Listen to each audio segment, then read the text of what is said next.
सबसे पहले बजट पे मैं राष्ट्रपति जी के अभिभाषण पर धन्यवाद करता हूं और ये मेरा सौभाग्य रहा है कि मुझे पहले भी कई बार राष्ट्रपति जी के अभिभाषण पर धन्यवाद करने का अवसर मिला है।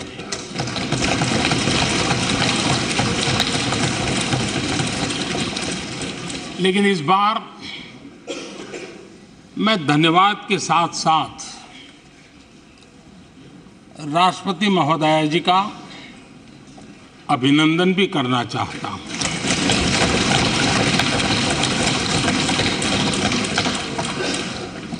अपने विजनरी भाषण में राष्ट्रपति जी ने हम सबको और करोड़ों देशवासियों को मार्गदर्शन किया है। गणतंत्र के मुखिया के रूप में उनकी उपस्थिति ऐतिहासिक भी है और देश की कोटि कोटि बहन बेटियों के लिए बहुत बड़ा प्रेरणा का अवसर भी। आदरणीय राष्ट्रपति महोदया ने आदिवासी समाज का गौरव तो बढ़ाया ही है, लेकिन आज आजादी के इतने सालों के बाद आदिवासी समाज में जो गौरव की अनुभूति हो रही है, उनका जो आत्मविश्वास बढ़ा है,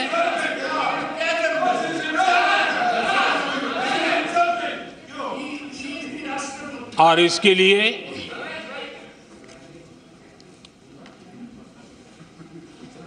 ये सदन भी और देश भी उनका आभारी हूं।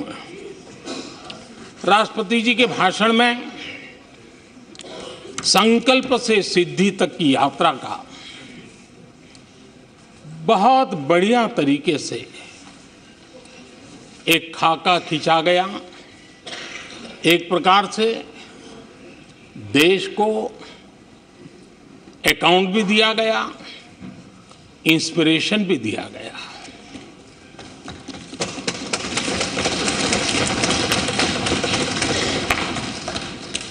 आदरणीय अध्यक्ष जी, यहाँ पर सभी माननीय सदस्यों ने इस चर्चा में हिस्सा लिया। हर किसी ने अपने अपने आंकड़े दिए, अपने अपने तर्क दिए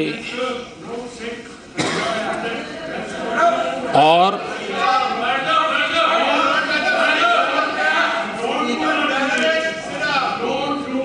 अपनी रुचि प्रवृत्ति प्रकृति के अनुसार सबने अपनी बातें रखी और जब इन बातों को गौर से सुनते हैं, उसे समझने का जब प्रयास करते हैं, तो ये भी ध्यान में आता है कि किसकी कितनी क्षमता है, किसकी कितनी योग्यता है, किसकी कितनी समझ है और किसका क्या इरादा है। ये सारी बातें प्रकट होती ही हैं और देश भली भांति तरीके से उसका मूल्यांकन भी करता है। मैं चर्चा में शामिल सभी माननीय सदस्यों का हृदय से आभार व्यक्त करता हूं, लेकिन मैं देख रहा था कल कुछ लोगों के भाषण के बाद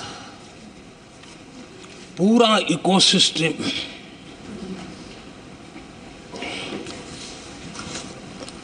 समर्थक उछल रहे थे और खुश होकर के कहने लगे, ये हुई है। मैं अंतिम बार बोल रहा हूँ, आप सीट पर बैठे बैठे नहीं बोले, आप वरिष्ठ सदस्य हैं और कोई शब्दों को नहीं, गलत। आप चुप रहिए। नो नो,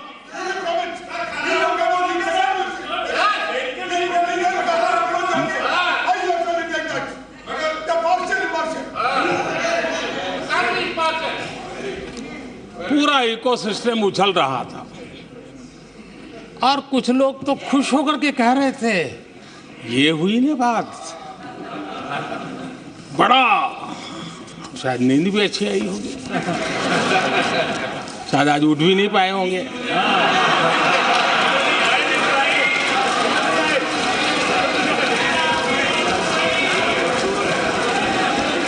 और ऐसे लोगों के लिए कहा गया है, बहुत अच्छे ढंग से कहा गया है, ये कह कह कर के हम, ये कह कह कर हम दिल को बहला रहे हैं, ये कह कह के हम दिल को बहला रहे हैं। वो अब चल चुके हैं, वो अब चल चुके हैं, वो अब आ रहे हैं। माननीय अध्यक्ष जी, जब राष्ट्रपति जी का भाषण हो रहा था, कुछ लोग कन्नी भी काट गए और एक बड़े नेता महामहिम राष्ट्रपति जी का अपमान भी कर चुके हैं।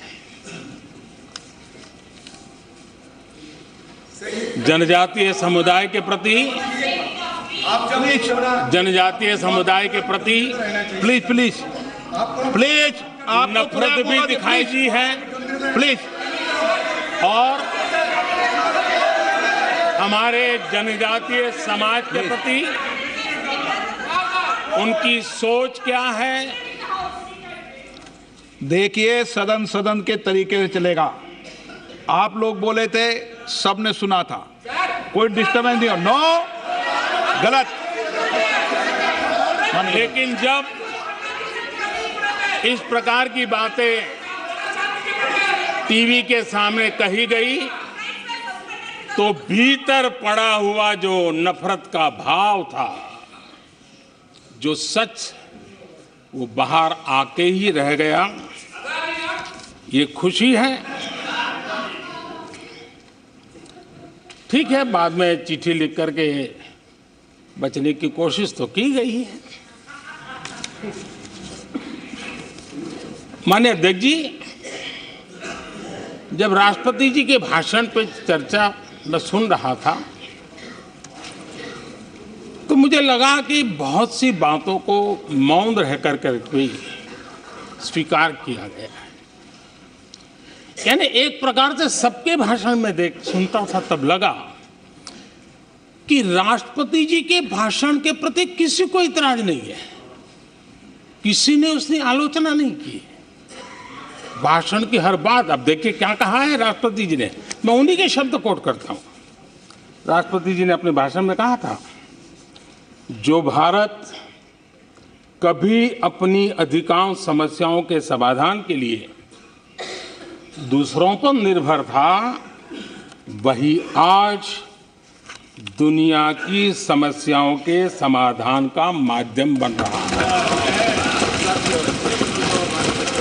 राष्ट्रपति जी ने यह भी कहा था, जिन मूल सुविधाओं के लिए देश की एक बड़ी आबादी ने दशकों तक इंतजार किया, वे इन वर्षों में उसे मिली है।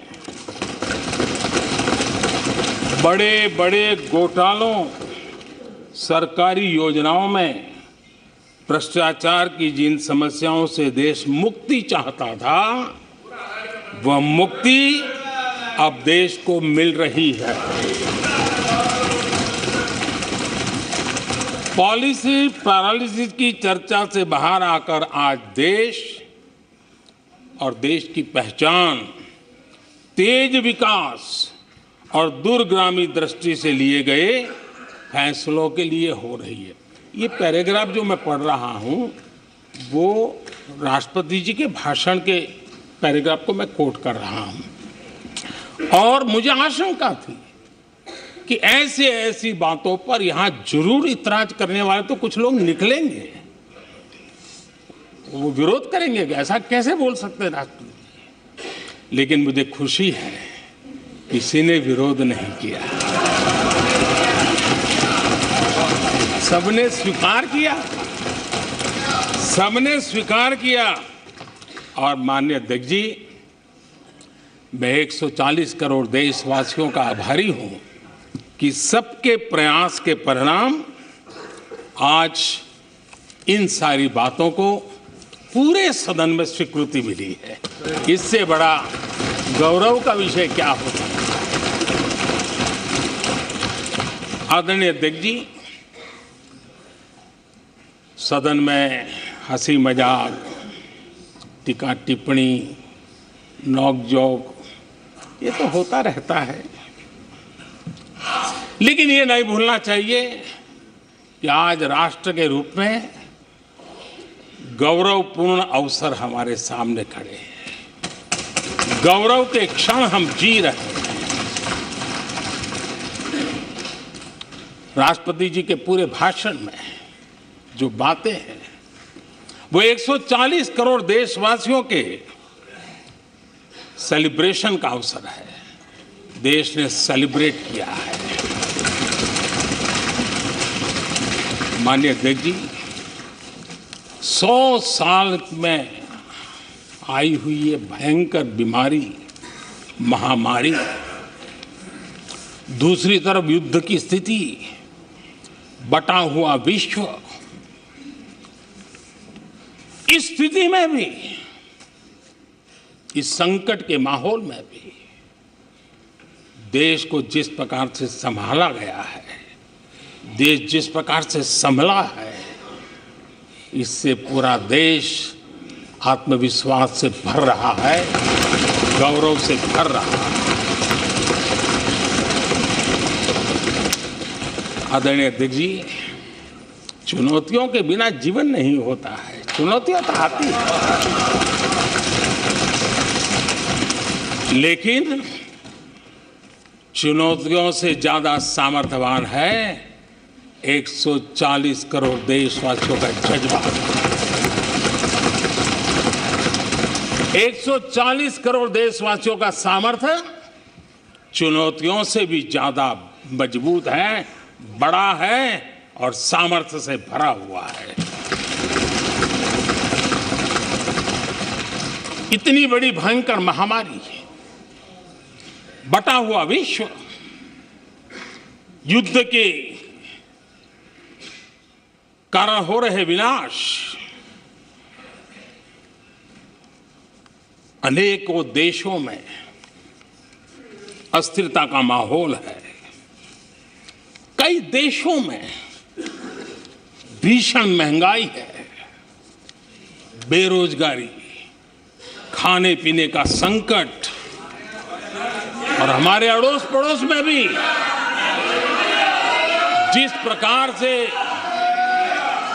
हालत बने हुई है, ऐसी स्थिति में माननीय अध्यक्ष जी, कौन हिंदुस्तानी इस बात पे गर्व नहीं करेगा कि ऐसे समय में भी देश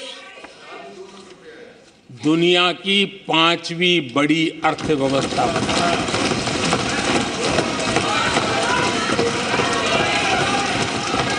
आज पूरे विश्व में भारत को लेकर के पॉजिटिविटी है, एक आशा है, भरोसा है। और माननीय अध्यक्ष जी, ये भी खुशी की बात है कि आज भारत को विश्व के समृद्ध देश ऐसे G20 समूह की अध्यक्षता का अवसर भी मिला। ये देश के लिए गर्व की बात है। ये देश के लिए गर्व की बात है। 140 करोड़ देशवासियों के लिए गौरव की बात है। लेकिन मुझे लगता है, पहले मुझे नहीं लगता था, लेकिन अभी लग रहा है शायद इससे भी कुछ लोगों को दुख हो रहा है। 140 करोड़ देशवासियों में किसी को दुख नहीं हो सकता है। वो आत्मनिरीक्षण करे, वो कौन लोग हैं जिसको इसका भी दुख हो रहा है। माननीय अध्यक्ष जी,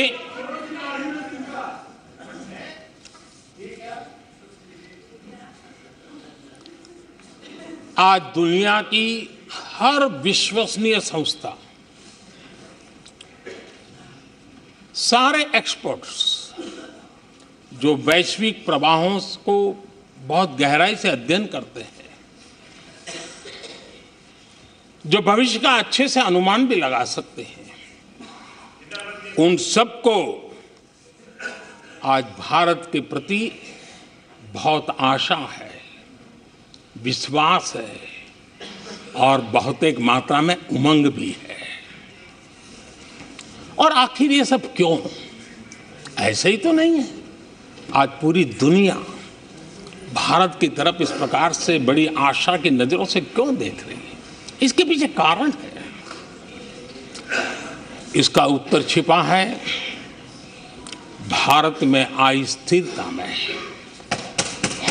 भारत की वैश्विक साख में, भारत के बढ़ते सामर्थ्य में और भारत में बन रही नई संभावनाओं में।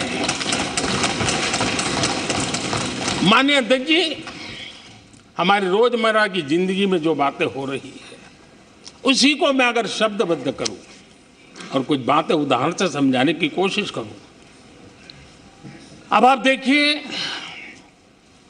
भारत में एक 2-3 दशक अस्थिरता के रहे, आज स्थिरता है, पॉलिटिकल स्टेबिलिटी है, स्टेबल गवर्नमेंट भी है और डिसिसिव गवर्नमेंट है।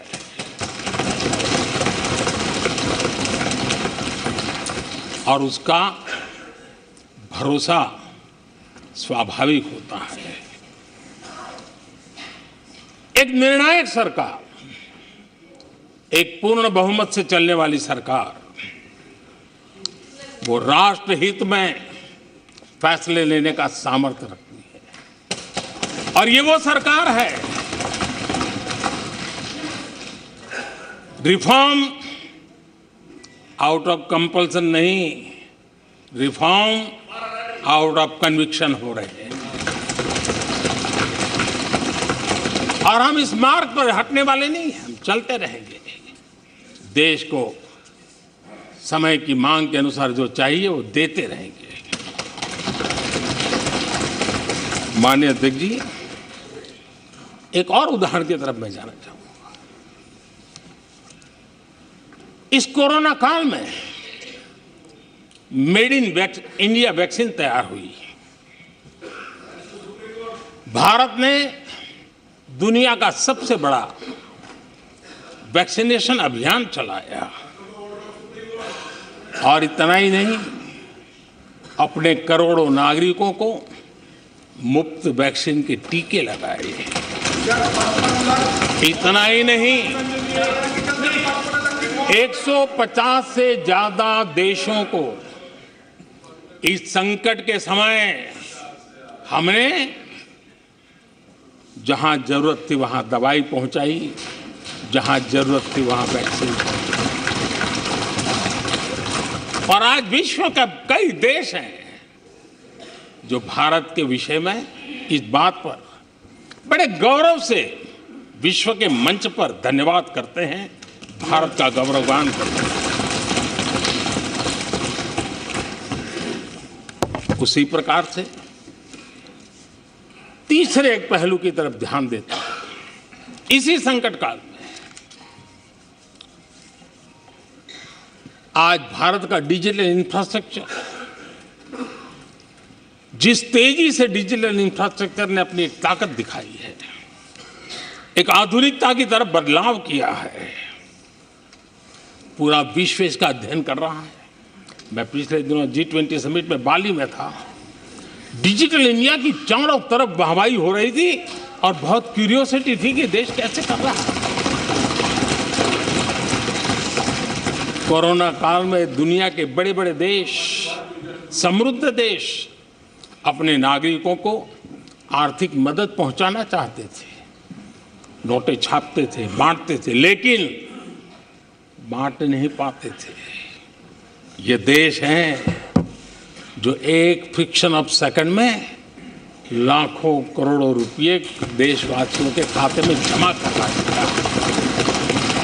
हजारों करोड़ रुपए ट्रांसफर हो जाते हैं। एक समय था छोटी छोटी टेक्नोलॉजी के लिए देश तरसता था। आज देश में बहुत बड़ा फर्क महसूस हो रहा है। टेक्नोलॉजी के क्षेत्र में देश बड़ी ताकत के साथ आगे बढ़ रहा है।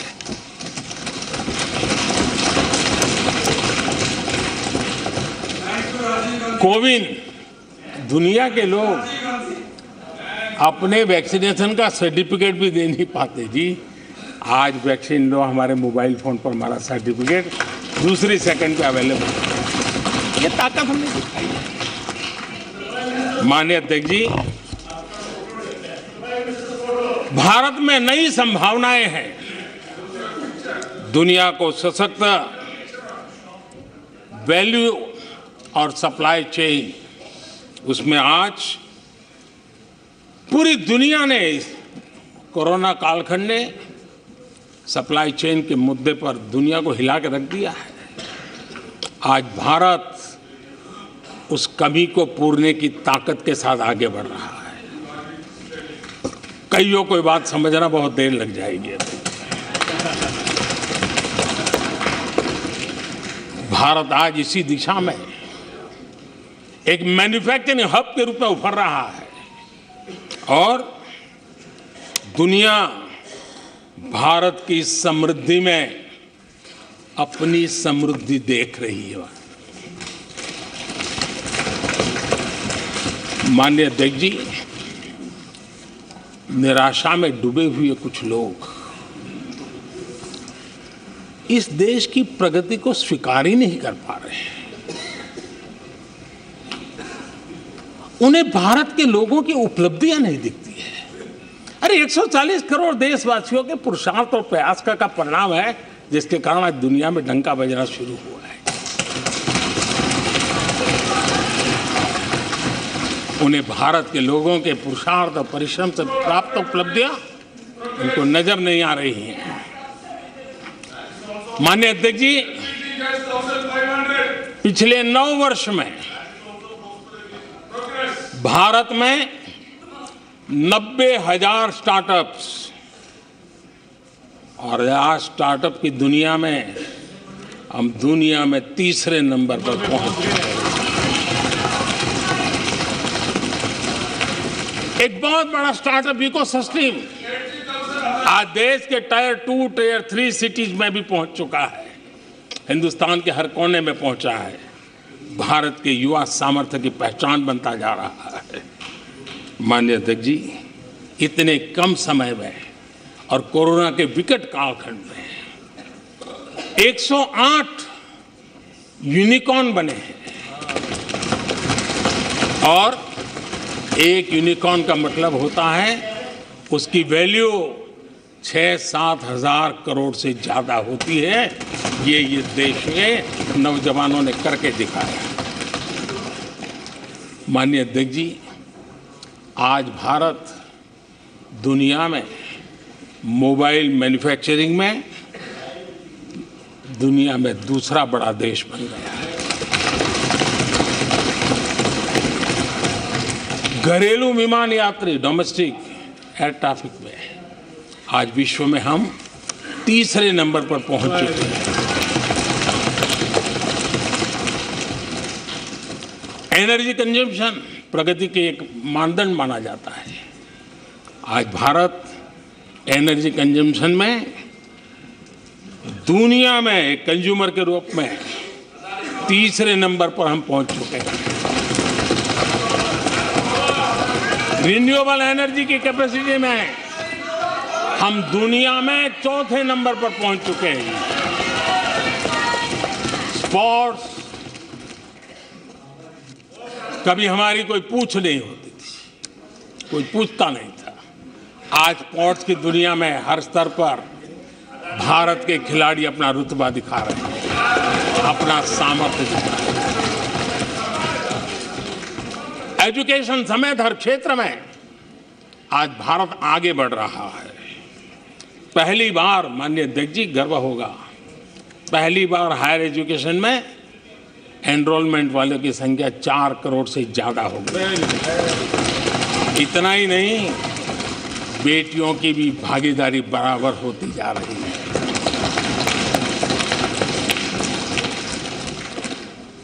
देश में इंजीनियरिंग हो, मेडिकल कॉलेज हो, प्रोफेशनल कॉलेजेस हो, उसकी संख्या बहुत तेजी से बढ़ रही है।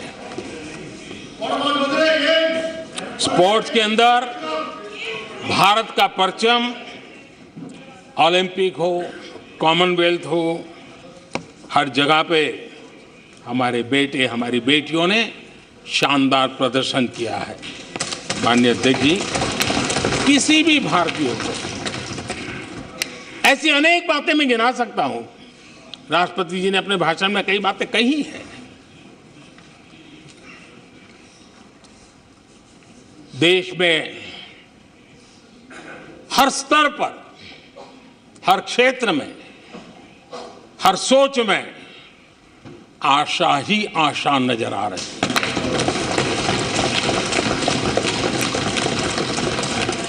एक विश्वास से भरा हुआ देश है, सपने और संकल्प लेकर के चलने वाला देश है। लेकिन यहां कुछ लोग ऐसे निराशा में डूबे हैं, ऐसे निराशा में डूबे हैं। काका हाथरसी ने एक बड़ी मजेदार बात कही थी। काका हाथरसी ने कहा था, आगा पीछा देखकर क्यों होते गमगीन, जैसी जिसकी भावना वैसा दिखे सिंह।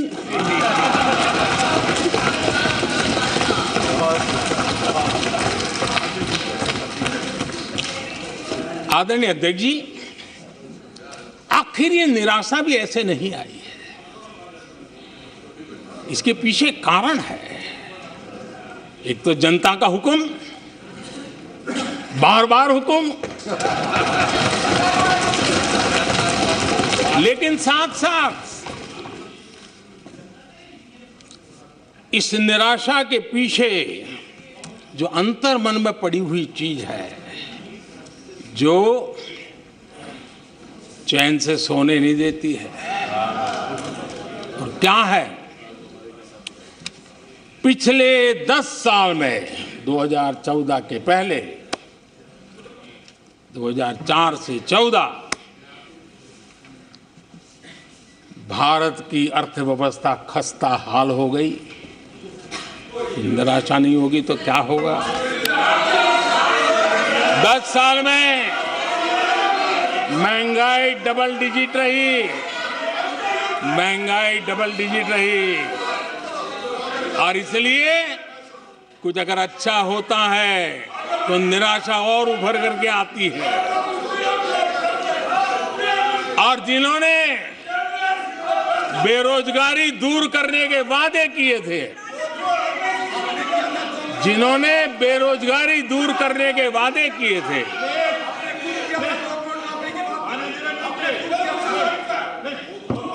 माननीय अध्यक्ष जी, एक बार जंगल में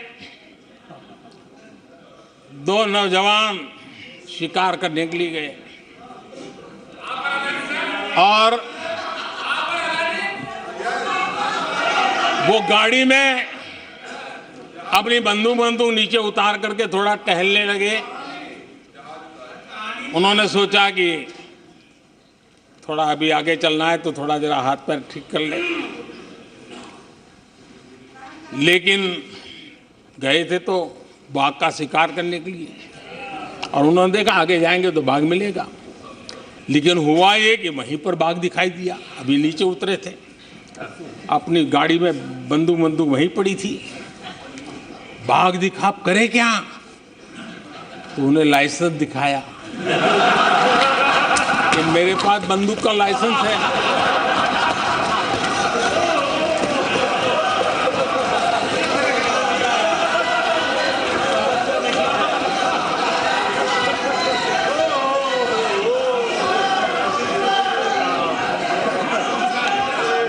इन्होंने भी बेरोजगारी दूर करने के नाम पर एक कानून दिखाया, वो कानून बना दिया है। अरे देखो कानून बना दिया है। ये इनके तरीके हैं, पल्ला झाड़ दिया। 4 से 14 आजादी के इतिहास में सबसे घोटालों का दशक रहा, सबसे घोटाला।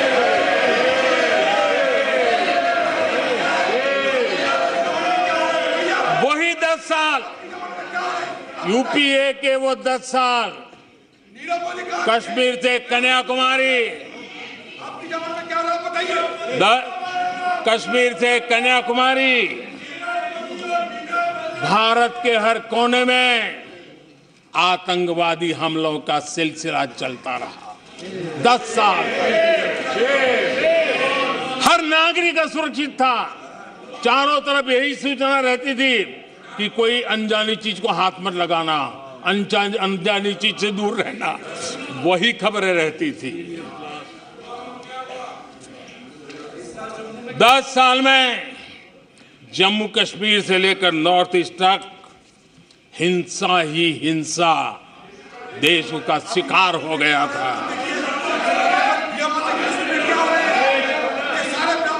उस 10 साल में भारत की आवाज ग्लोबल प्लेटफॉर्म पर इतनी कमजोर थी कि दुनिया सुनने तक तैयार नहीं।